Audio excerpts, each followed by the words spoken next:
नमस्कार बच्चों, द्रोणा इंस्टीट्यूट में आप सभी प्यारे बच्चों का फिर से स्वागत है। कल की क्लास में हम लोगों ने गांधी जी के चंपारण आंदोलन को समझा था। आज उसी के अगले क्रम में हम लोग अहमदाबाद मील हड़ताल और खेड़ा आंदोलन को समझेंगे। बच्चों, बहुत बार ये तीनों ही आंदोलन कालानुक्रम में पूछे गए हैं। जैसे तीनों आंदोलन दे दिए जाते हैं, पूछा जाता है कि इनको व्यवस्थित तरीके से कूट का चयन कीजिए जो सही व्यवस्थित है ना, या फिर इनमें से सुमेलित करने को दे दिया जाता है वगैरह करके इनसे अच्छे प्रश्न बनते हैं, है ना। टॉपिक ज़्यादा लंबा नहीं होगा, जल्दी से हम लोग इसको कवर कर लेते हैं, है ना। अहमदाबाद मील हड़ताल देखिए,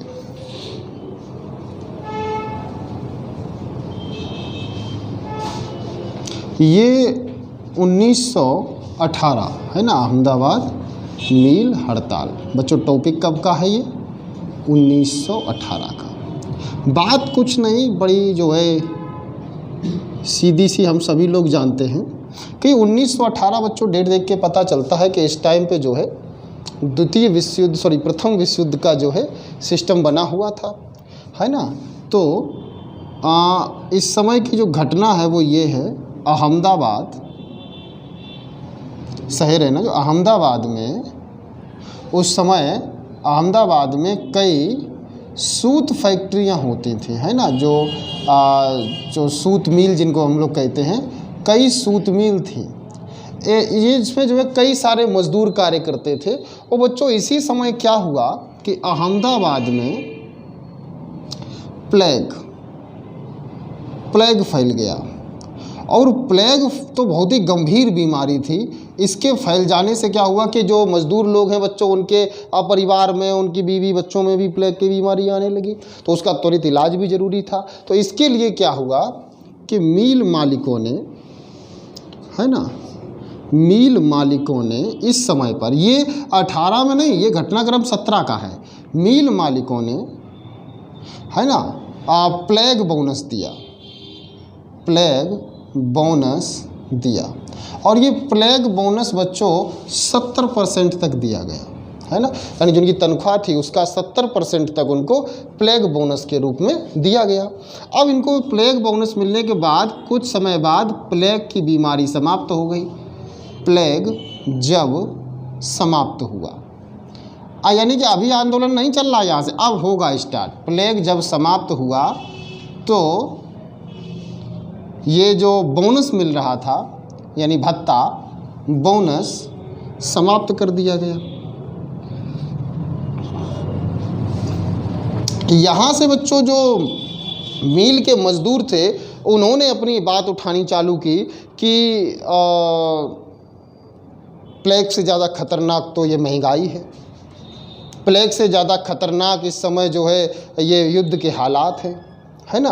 तो किसी भी प्रकार से हमारा जो बोनस है वो 50% से नीचे न किया जाए। अगर हमारा बोनस ख़त्म किया जाए तो हमारा जो वेतन है उसे और 50% इंक्रीज़ कर दिया जाए, है ना। ऐसी जो है मांग यहाँ उठाई गई। लेकिन मिल जो मालिक थे उन्होंने इस पे जो है कोई ख़ास गौर किया नहीं और ऐसे ही चलने दिया। लिहाजा अब जो यहाँ का मज़दूर वर्ग था उसका बच्चों एक ही सहारा बचते थे, वो कौन थे? गांधी जी, है ना। अब कुछ जगह बच्चों ऐसा भी वर्णन है, जैसे कई एक जगह जो है लिखा गया है कि मिल मालिकों ने गांधी जी को बुलाया था। एक्चुअल में जो मजदूर वर्ग था वो हड़ताल पर चला गया था और इस प्रकार से मिल मालिकों ने गांधी जी को बुलाया कि आप मजदूरों को समझाओ। कुल मिला के बात वही थी। जब साबरमती आश्रम बना था तो यही अम्बा भाई, सारा भाई जो सूत मिल के मालिक हैं, इन्हीं लोगों के चंदे से वो पूरा साबरमती आश्रम बना हुआ था। तो वो भी गांधी जी के कोई दुश्मन नहीं थे। और मजदूर वर्ग या किसान वर्ग ये तो गांधी जी की जो है कर्म क्षेत्र का एक मुख्य हिस्सा रहते थे हमेशा। तो यहाँ से क्या हुआ कि प्लेग जब समाप्त हुआ तो ये बोनस समाप्त कर दिया गया, परंतु मजदूरों ने कहा कि इसे 50% से कम ना किया जाए, नहीं तो बड़ा लॉस हो जाएगा, कम ना किया जाए। ऐसे में जब बात नहीं मानी गई तो यहाँ पर मज़दूरों ने बच्चों गांधी का सहारा लिया। गांधी जी आए और गांधी जी ने कहा, गांधी ने हड़ताल का जो है हड़ताल का सुझाव दिया, है ना। अब ये आंदोलन के दौरान हड़ताल हो गई। अब हड़ताल होने के बाद जो है मिल मालिकों को लगा कि अब कुछ बात बिगड़ सकती है, तो मिल मालिक 20% बोनस देने को बच्चों तैयार हो गए। 20% बोनस देने को तैयार हुए। लेकिन यहाँ से बात नहीं बनी। गांधी जी ने कहा कि ये लोग 50% मांग रहे हैं, तुम 20% दे रहे हो, एक बीच का फिक्स रास्ता है, 35% बोनस गांधी जी ने मांगा। गांधी जी ने कहा कि तुम 35% बोनस दे दो, मैं आश्वासन देता हूँ ये मजदूर लोग मान जाएंगे। तो यहाँ से 35% बोनस गांधी जी ने मांगा, लेकिन मिल मालिकों ने बच्चों इनकार कर दिया। इनके इनकार करने के बाद गांधी जी ने बच्चों पहली बार भारत में भूख हड़ताल की, और यहाँ पर वो भूख हड़ताल पर बैठे। 3 दिन उनकी भूख हड़ताल चली। 15 मार्च 1918 से लेके 18 मार्च 1918 तक उनकी ये भूख हड़ताल चली। इसमें एक मिल मालिक थे अंबा भाई, उनकी बहन अनुसुईया बहन, वो भी गांधी जी के साथ इस भूख हड़ताल में शामिल हुई थी। न केवल शामिल हुई, बल्कि उन्होंने जो दैनिक समाचार पत्र प्रकाशित किया था उसमें गांधी जी की सारी बातों को प्रकाशित किया। इससे अहमदाबाद और आसपास के जो है क्षेत्र में, पूरे देश में गांधी जी के इस आंदोलन का प्रचार प्रसार हुआ। तो इस तरीके से बाद में मिल मालिकों को झुकना पड़ा और गांधी जी के 35% के सुझाव को बच्चों मानना पड़ा। ये गांधी जी की भारत में पहली भूख हड़ताल। फटाक से स्क्रीनशॉट लो, 2 लाइनें बची हैं, तुरंत हम लिख दें, है ना। तो इसको जो है हम हटा देते हैं, है ना। 2 लाइनें लिख के तुरंत खेड़ा आंदोलन पे चलेंगे, उसको भी समझना है ना। कुछ खास है नहीं, ऐसा मत समझना कि शॉर्ट में पढ़ा दिया, है ना। शॉर्ट में नहीं, इतना ही है, इसके ज़्यादा कुछ आगे होता नहीं है।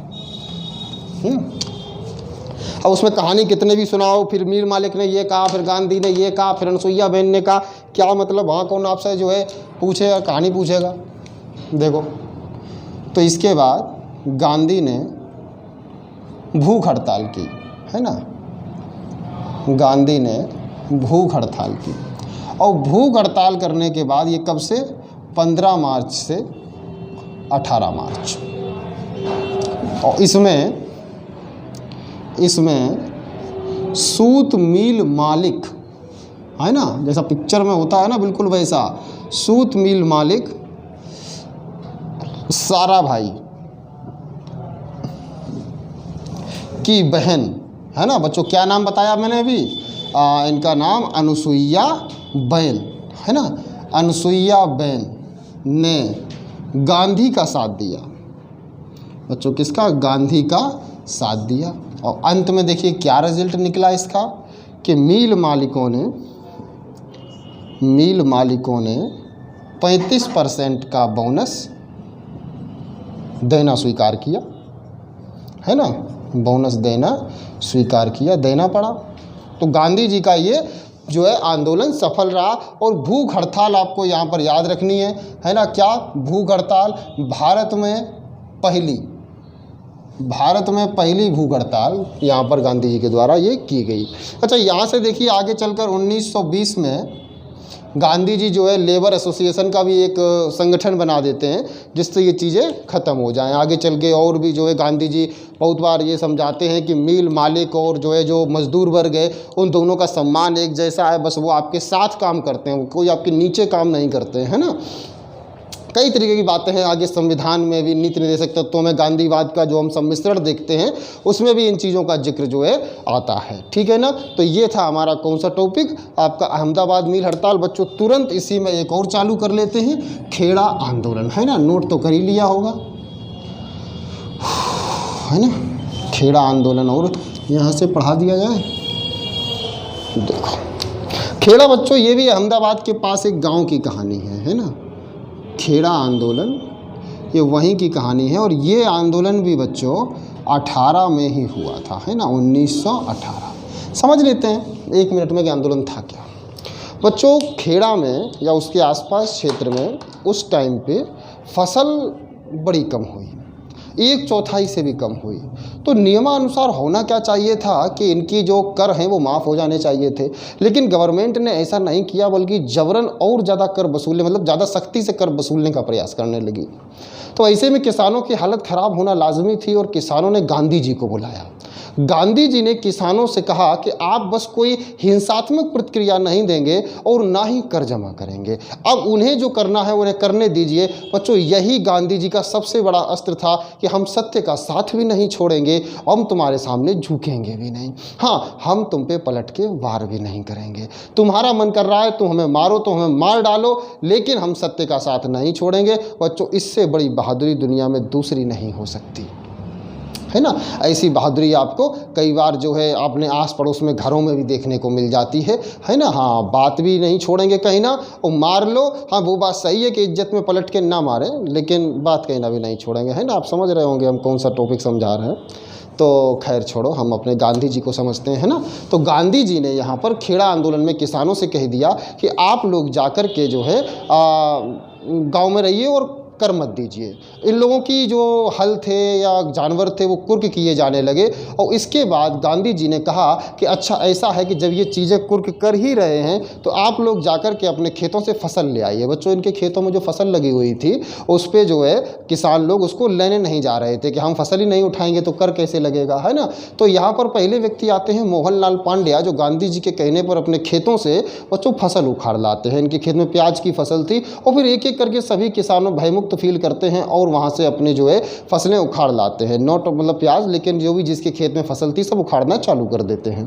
इसके बाद देखते ही देखते ये बड़ा जन आंदोलन बन जाता है। सरदार वल्लभ भाई पटेल जैसे बड़े वकील अपनी वकालत को छोड़ देते हैं और इस आंदोलन में कूद पड़ते हैं। सबके हस्ताक्षर, साइन और हलफनामा बनवाने का जो है एक काम आरंभ कर देते हैं, है ना। इसके बाद से जो खेड़ा के लोग हैं वो गांधी जी के पीछे उनके अनुयायी बन जाते हैं और गांधी जी इस आंदोलन को चलाते हैं। सब लोग अपनी फसल भी घर पे ले आए, कर भी जमा नहीं किया। सरकार एटलीस्ट इनसे परेशान हो जाती है और वो ऐसा कोई ऐलान नहीं करती, लेकिन कर वसूलना बंद कर देती है। और यही गांधी जी की सफलता का जो है सबसे बड़ा प्रमाण था। बस गवर्नमेंट अपने आप को झुका हुआ दिखाना नहीं चाहती थी, है ना। बहुत बड़ा कोई आंदोलन नहीं था। उम्मीद है आपको समझ में आ गया होगा खेड़ा आंदोलन क्या था। बस इसको 2-4 लाइनों में लिख लेते हैं फटाफट। खेड़ा आंदोलन क्या है कि खेड़ा में फसल का उत्पादन 1/4 से भी कम हुआ, है ना, नियमानुसार, है ना। ये सब लिख लिया करो, है ना, नहीं तो बाद में कहो कि ये तो सब समझ में आ गया सर, अब क्या लिख के करना। नहीं, सब लिख लो। नियमानुसार फसल क्यों कर माफ़ होना चाहिए था, है ना, माफ़ होना चाहिए, परंतु बच्चों ऐसा हुआ नहीं, है ना। ज़्यादा कर और मांगा गया, परंतु कर वसूल किया जाने लगा, कर वसूली की गई। इससे क्या हुआ, किसानों ने गांधी से अपील की, है ना, गांधी से अपील की। तो गांधी ने टैक्स न भरने को कहा। गांधी ने क्या कहा, गांधी ने टैक्स न भरने को कहा, है ना। अच्छा, गांधी जी ने कहा था कि मैं इस आंदोलन में तुम्हारे साथ चलूँगा, समझ रहे हो, लेकिन मुझे इस बात का पक्का प्रूफ चाहिए, पक्का मतलब आश्वासन चाहिए कि वहाँ हिंसा नहीं होगी। गांधी जी के द्वारा बच्चों कही गई एक बात मैं आपको बताता हूँ। गांधी जी ने कहा था कि तुम चुपके से आकर के मेरा सर काट ले जाना रात में, तो मैं ऊपर जाकर के भगवान से ये कहूँगा कि इसको माफ़ कर दो। लेकिन अगर तुमने एक बार मुझसे ये वादा किया कि मैं हिंसा नहीं करूँगा, उसके बाद हिंसा कर दी, तो संभवतः मैं तुम्हें कभी माफ़ ना कर सकूँ, है ना। तो इस आश्वासन के साथ गांधी जी यहाँ गए थे। तो देखिए, यहाँ पहुँचने के बाद गांधी जी ने, इसके साथ कौन गया था, और सरदार पटेल ने गांधी का साथ दिया। समझ गए बच्चों, साथ दिया। और इसके बाद गांधी के कहने पर मोहनलाल पांड्या, नाम बहुत ज़्यादा खास नहीं है, याद रख लो। मोहनलाल पांड्या अपने खेत से है ना बच्चों, अपने खेत से प्याज की फसल उखाड़ लाए, प्याज की फसल उखाड़ लाए, है ना। तो इसके बाद ये यहीं से आंदोलन पूरा तैयार हो गया, स्क्रीनशॉट ले लीजिए, है ना। और देखिए अब यहाँ से सबसे ज़्यादा पूछे जाने वाला प्रश्न अभी तक नहीं आया, जो यहाँ से क्या हुआ, खेड़ा के लोगों ने, इसे मत भूलना, बाकी सब भूल भी जाओ, इसे मत भूलना, खेड़ा के लोगों ने गांधी को बच्चों क्या कहा, बापू की उपाधि दी, बापू की उपाधि दी, समझ रहे हो ना। उपाधि, बापू मतलब गुजराती में पिता को बापू कहते हैं, है ना। तो बापू की उपाधि दी। वैसे सरोजनी नायडू इनको बापू बोलती थी, जवाहरलाल नेहरू भी बापू बोलते थे, लेकिन मुख्यतः जो बापू नाम की उपाधि का प्रचलन आपसे परीक्षा में पूछा जाएगा तो वो खेड़ा के लोगों ने इनको बापू की उपाधि दी थी। तो ये दो प्रकार के आंदोलन हैं, इनका क्रम आप समझ लीजिए कि सबसे पहले बच्चों क्या हुआ, चंपारण, चंपारण के बाद अहमदाबाद मिल हड़ताल, इसके बाद खेड़ा आंदोलन, है ना। अब इसके बाद जो हमारा जो अगला टॉपिक रहेगा संभवतः रॉलेट एक्ट के ऊपर हम लोग कुछ बात करेंगे, है ना। तो रॉलेट एक्ट के ऊपर अगली बात अपनी होगी। तब तक के लिए नमस्कार। और एक बात याद रखिए, संविधान के वीडियो आने वाले हैं, अलर्ट रहिए, बहुत जल्दी संविधान का वीडियो मिलेगा। साथ में एक चीज़ और, बहुत जल्दी शाम को स्टैटिक जीके और करंट की लगातार क्लास चलेगी, उसको बिल्कुल भी मिस मत करना, है ना। उसको कंपलसरी रूप से सभी को लेना है और वीडियो फैला दो जितना फैला सकते हो, ठीक है ना। All the best.